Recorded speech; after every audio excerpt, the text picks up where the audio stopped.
మాటకు జీవం పొదగల దేవుడు. నేను కొంచెం పని మీద బయటకు వెళ్ళాను, 2 నిమిషాలు లేట్ అయింది. ఈరోజు మీరు అందరు గ్యాదర్ అయ్యి చక్కగా పాటలు పాడి చేస్తారనుకుంటే ఇప్పుడు వచ్చారు. మీకు బాగా అలవాటు అయిపోయింది, నాకులే కానీ. చాలా పని నుండి బయటకు వెళ్ళారు. వాళ్ళకు కూడా పని నుండి బయటకు వెళ్ళారంట. సెక్రటరీ గారు భలే కవర్ చేసేస్తారండి మిమ్మల్ని. అసలు మాట అన్నీ ఉండవు మిమ్మల్ని. మంచిది.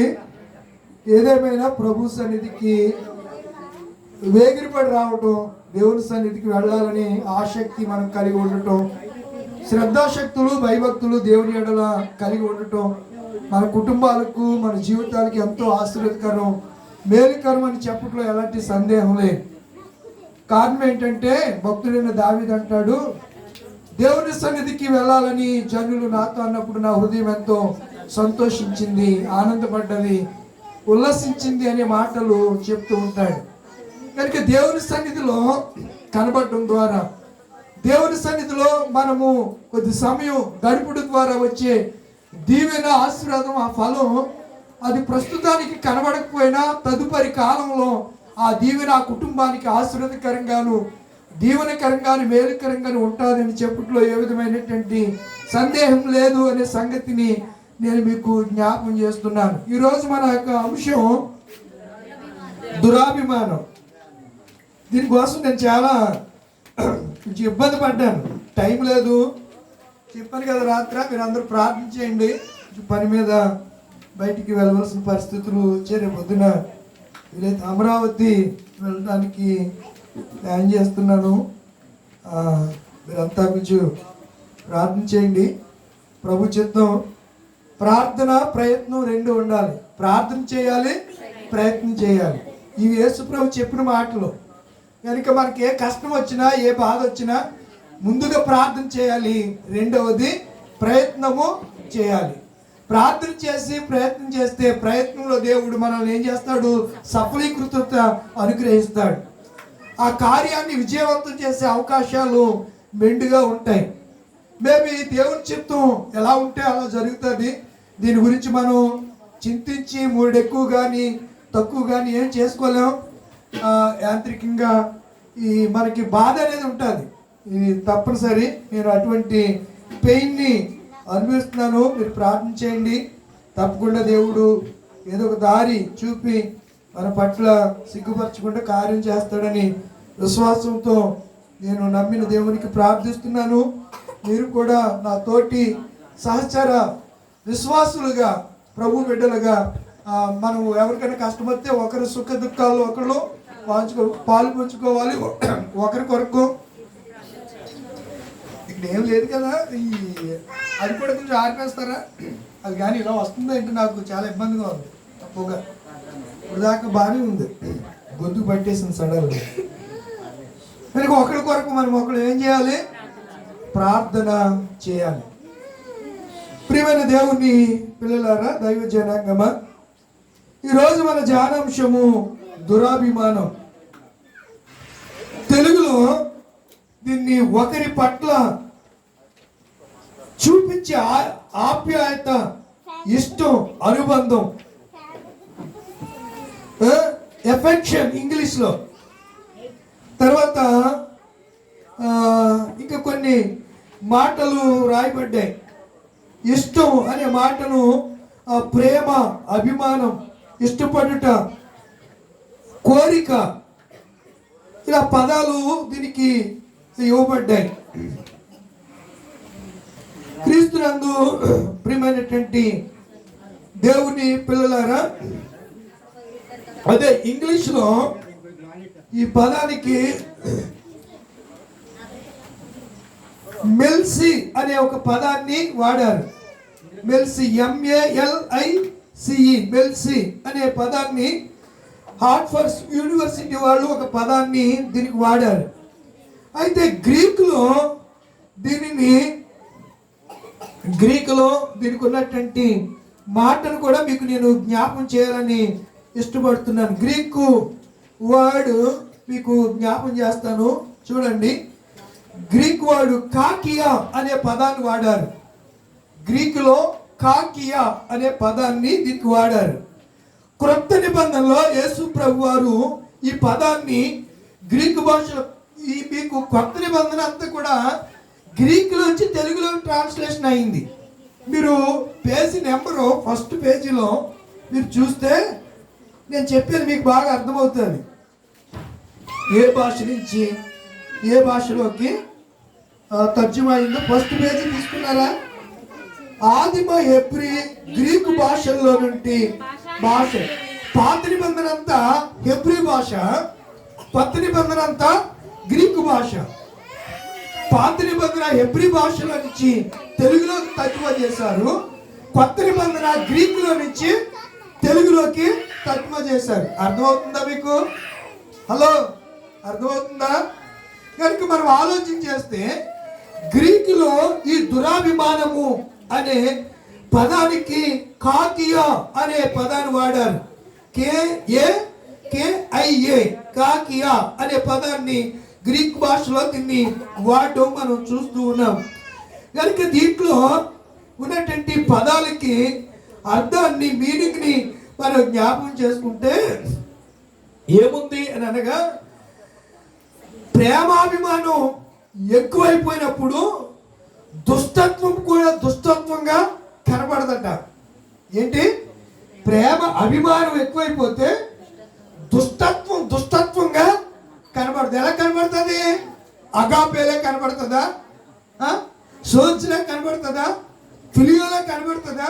ఇవన్నీ గ్రీక్ భాషలు. ఇవన్నీ అంటే మనకి ఒక వ్యక్తి మీద అభిమానం. చూడండి, ఇట్లు మీ అభిమాన నటుడు. అభిమాన సంఘాలు ఉంటాయి, అభిమాన సంఘాలు ఉంటాయి. ప్రతి చోట ఒక ఫ్లెక్సీ వేసి ఇట్లు మీ అభిమానులని కొన్ని పేర్లు ఆ కింద రాస్తూ ఉండటం మనం చూస్తూ ఉంటాం. ఇప్పుడు ఈ పద్ధతి క్రైస్తవులో కూడా వచ్చేసింది. ఒక పాస్టర్ గారు పేరేస్తారు, వారికి అభిమానించే వాళ్ళు అక్కడ ఉంటారు. ఈరోజు ఈ అంశాన్ని బట్టి మనం తెలుసుకోవాలి, మన అభిమానం, మన ప్రేమ ఎవరి మీద ఉండాలి? అంతేగాని మనిషి మీద కాదు. మనం పాడతాం కదా, తల్లిదండ్రుల ప్రేమ నీడ వలె భార్య భర్తల ప్రేమ కూడా నిలవదు, క్రీస్తు యేసు ప్రేమ కడ వరకు నిలిచే ప్రేమ. ఆయన మీద మన అభిమానం ఉండాలి. పేతురు జీవితాన్ని మనం పరిశీలన చేస్తే పేతురు అంటాడు, నీ కొరకు నేను ప్రాణమైన ఇస్తాను. మనం పాత నిబంధనలో చూస్తే వాళ్ళందరూ అనుకున్నారు మనం ఎక్కడికి చెదిరిపోకూడదు. ఎక్కడ ఉండాలి? ఒకచోటే. చెప్పండి రా, చదివిన మీరు ఇక్కడికి వచ్చినప్పుడు మీరు ఏం చేయాలంటే చదువుకుని రావాలి. ఏం చేయాలి? మీరు చదువుకుని రావాలి. రాకపోతే మీకు ఏం అర్థం కాదు. చదువుకుని రావాలి. చదివితేనే కదా ఎగ్జామ్లో ఏమైనా రాయగలుగుతాం.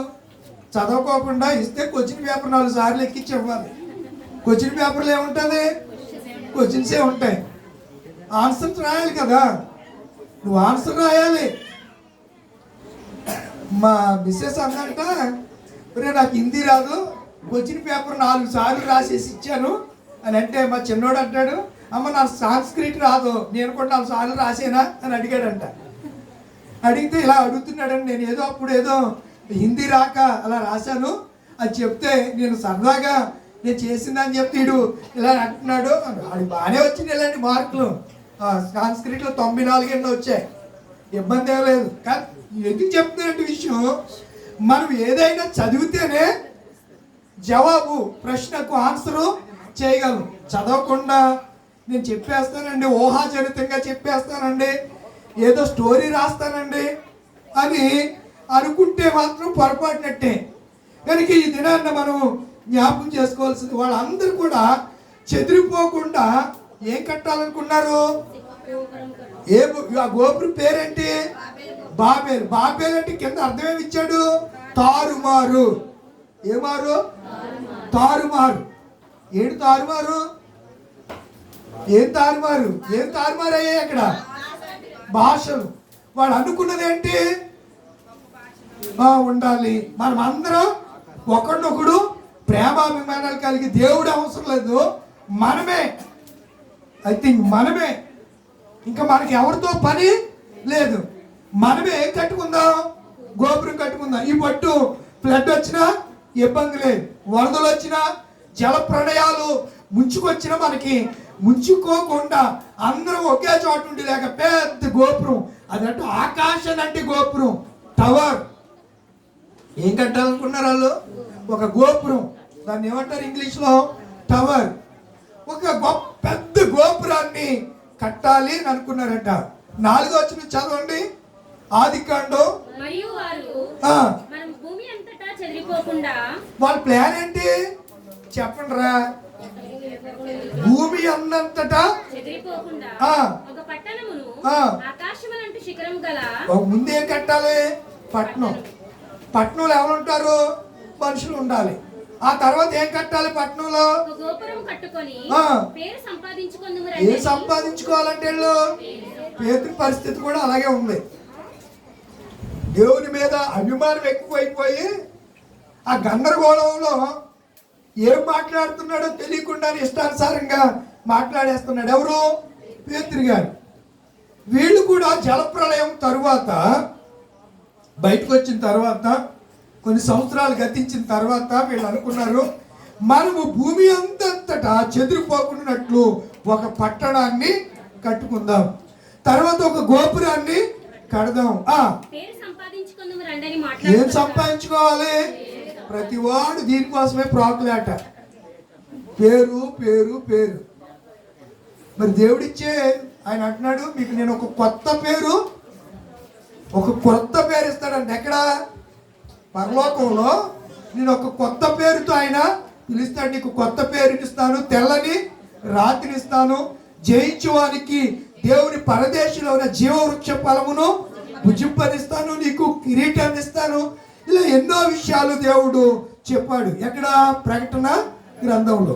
మీరు ఆలోచించండి ప్రియులారా, వీరు బాబేలు ఆ తారుమారు అవ్వడానికి కారణం వారి ఆలోచన ఏంటి? మనం ఎక్కడికి వెళ్ళకూడదు, ఇక్కడే ఉందాం, ఈ ఊర్లోనే ఉందాం, మన భాష అంతా ఒక్కటే భాష కాబట్టి ఈజీగా ఈ పనిని త్వరగా చేసేస్తాం. ఎందుకంటే చాలా మంది వ్యక్తులు ఉంటారు, భాష ఒకటి భాష ఒకటికి అర్థమవుతుంది కదా. అందుకని ఎవరు ఏ పని చెప్పినా, మరి నువ్వు ఇటుకి తయారంటే ఇటుకి తెచ్చేవాళ్ళు ఇటుకే తెస్తారు, సిమెంట్ తెచ్చేవాళ్ళు సిమెంట్. అలాగా భాష ఒకటే భాష కనుక మనం త్వరగా ఏం కట్టేస్తాం? గోపురం కట్టేస్తాం. ఈ సంగతి దేవుడు మాట్లాడుకోవటం ఎవరు విన్నారు? దేవుడు విన్నారు. వీడు కట్టేదాన్ని ఎవరు చూశారు?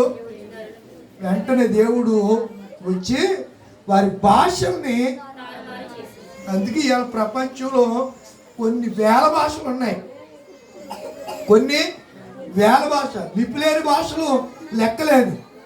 కొన్ని భాషలకు లంబాడి భాష ఉంది, ఎరకలోల భాష ఉంటుంది, గంగిరెడ్లకో భాష ఉంటుంది, దూదేకులు సాయిబులకో భాష ఉంటుంది, సాయిబులకో భాష ఉంటుంది. ఆ భాష మనకి ఎవరికి అర్థం కాదు. మీకు ఎవరికన్నా వచ్చా? అమ్మా మీకు ఎవరికన్నా వచ్చా? లూదియమ్మ గారు మీకు వచ్చా? తెలీదా? విన్నారా? మరి ఎప్పుడన్నా విన్నారా? వాళ్ళ భాషలో మాట్లాడుకుంటూ విన్నారా? వాళ్ళ భాషలో వాళ్ళు మాట్లాడుకుంటూ ఉంటారు. కానీ ఆంధ్ర రాష్ట్రంలో ఒకే ఒక భాష, తెలుగు భాష. దేశ భాషలందు తెలుగు లెస్స. చక్కని భాష. మన భాషను మనం చక్కగా మాట్లాడుకుంటున్నాం, ఉచ్చరించుకుంటున్నాం. ఈ భాషలో ఎన్నో పదాలు సమకూర్చుకున్నాం, ఎన్నో పాటలు పాడుతున్నాం, దేవుని గురించి ప్రభుని గురించి ఆరాధించడానికి ఎన్నో పదాలని సమకూర్చుకుంటున్నాం. ఇలా మాటల ద్వారా మనము ఎవరిని సంధిస్తున్నాం? ప్రభుని సంధిస్తూ ఉన్నాం. వారు దేవుని ఆరాధించడానికి ఒక భాష ఉండాలి అనుకోలేని వాళ్ళు, ఒక గోపురం కట్టడానికి ఒక భాష. ఇది దేవుని దృష్టికి న్యాయం అంటారా? చెప్పండి. అందుచేతనే వారిని ఏం చేసాడు ఆయన? తారుమారు చేసి ఎక్కడికైతే చెదిరిపోకుండా ఉండాలనుకున్నారో మొత్తం ప్రపంచం అంతా చెదరగొట్టాడు అక్కడి నుంచి. వాళ్ళ ప్లాన్ ఏంటి? ఎక్కడికి వెళ్ళకోకుండా. సరిగా అర్థం చేసుకోండి, ఎక్కడికి అసలు కట్టడానికి ముఖ్య ఉద్దేశం ఏంటి? ఎక్కడికి వెళ్ళకుండా మనం ఇక్కడే ఉండాలి. అని అనుకుంటే దేవుడు ఏం చేశాడు? మొత్తం చెదరగొట్టి పడేసాడు వాళ్ళని, భాషల్ని తారుమారు చేసేసాడు. ఇటుకి తేరంటే మట్టి తెస్తున్నాడు, మట్టి తేరంటే ఇటుకి తెస్తున్నాడు. ఒరే బాబు ఈ పని అవ్వదు కానీ ఎక్కడో అక్కడికి అలాగా కొన్ని భాషలు మాట్లాడేవాళ్ళు ఆయా ప్రాంతాలకి భూమి మీద అంతటికి చెదిరిపోయి భూది దిగంతముల వాసులు అనేటువంటి ప్రజలు ఆయా ద్వీపాల్లోనూ ఆయా పల్లెల్లో అలా పట్టణాల్లోకి చెదిరిపోయి ఇప్పటికంటే నాగరికత పెరిగింది. ఆనాటి రేకట్ యుగం నుంచి ఈనాటి రాతి యుగం వరకు మనుషుడు డెవలప్ అవుతూ వచ్చాడు. ఒకప్పుడు పరిస్థితి వేరు, ఈనాటి పరిస్థితి వేరు. ఇప్పుడు టెక్నాలజీ పెరిగేసరికి మనిషికి ఏం పెరిగిపోయింది? అభిమానం పెరిగిపోయింది. ఆ అభిమానం ఏ అభిమానం అయిపోయింది? దురాభిమానం కింద మారిపోయింది. అర్థమవుతుందా? అర్థమవుతుందో సార్ ఆమె చెప్పండి. ఇప్పుడు ప్రజల్లో ఏది ఊళ్ళు ఉరిగిపోయింది, ఏది ఏళ్ళు ఉరిగిపోయింది అని అంటే దురాభిమానం. దావీదు గారు అంటాడు 19:13 చదవండి. దురాభిమాన పాపములో పడకుండా ఎవరిని ఆపాలి? ఇప్పుడు పడిపోయేది ఎవరు?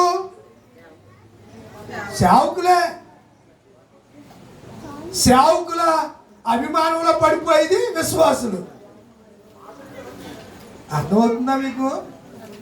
దావీదు గారు నీ సేవకుడినైనా పరిశుద్ధాత్మ అభిషేకం కలిగిన వాడు ఎవరు? దావీదు. అలాంటి దావీదు అంటాడు, నేను దురాభిమాన పాపములో పడకుండా దేవా నీవు నన్ను. అంటే దురాభిమాన పాపం అంత భయంకరమైందా? ఎస్, చాలా భయంకరమైంది, చాలా భయంకరమైంది దురాభిమాన పాపం. ఆ పాపం వల్లనే పేతురు మొదటిసారి ఏమైపోయాడు? పతనం అయిపోయాడు పేతురు. యేసు ఎవరు అని బుంకేశాడు. నీ కొరకు నేను చావలసి వచ్చినా చచ్చిపోతాను అని బీరాలు పలికినటువంటి పేతురు, పెద్ద గొప్ప మాటలు ప్రభువారికి చెప్పినటువంటి పేతురు చిట్ట చివరికి ఆ సిచ్యువేషన్ ఎదురయ్యేసరికి ఏమంటాడు? ఆయన ఎవరో నాకు తెలియదు. మరి చచ్చిపోతానన్నావు కదా, ఆయన నాకు తెలుసు అని చెప్పాలి కదా. నీ కొరకు అందరూ అభ్యంతరపడినా, ఈరోజు చదివిన మాటలు, నీ కొరకు అందరూ అభ్యంతరపడినా, అబ్బా మరి మొనగాడు వారు ఈయన, అందరూ చాలా మంది ఇలాగే అంటారు, అయ్యగారు ఈ ఎవరి జోలు నాకు అనవసరం అండి బాబు. నేను అసలు అలా అన్నండి, నేను మటుకి మారను. కొన్నిసార్లు తెలియకుండానే దురాభిమానం పాపంలో మనం ఏం చేస్తాం? పడిపోతూ ఉంటాం. ఎవడో రాశాడు, పడ్డానండి ప్రేమలో. మరి అందులో కాదు ఎందులో పడుతున్నారట? దురాభిమాన పాపములో పడకుండా నీ చదివింది రిపీట్ చేస్తుంటే చెప్పలేరా? వెనకాల పడకుండా ఎవరన్నారు? దావీదు గారు అన్నారు. ఈరోజు 137వ సంకీర్తనలో ఏముంది? 137 చదవండి. చదివాడు కదా. బబులోను దేని జ్ఞాపకం చేసుకున్నారంట? ఎక్కడున్నప్పుడు? బబులోను నదుల దగ్గరికి. వీళ్ళకి పని ఏంటి చెప్పరండి ఏమ్మా? కథలు అనుకుంటున్నారు బైబిల్ అంటేని. బబులోను దగ్గర మేము ఉన్నప్పుడు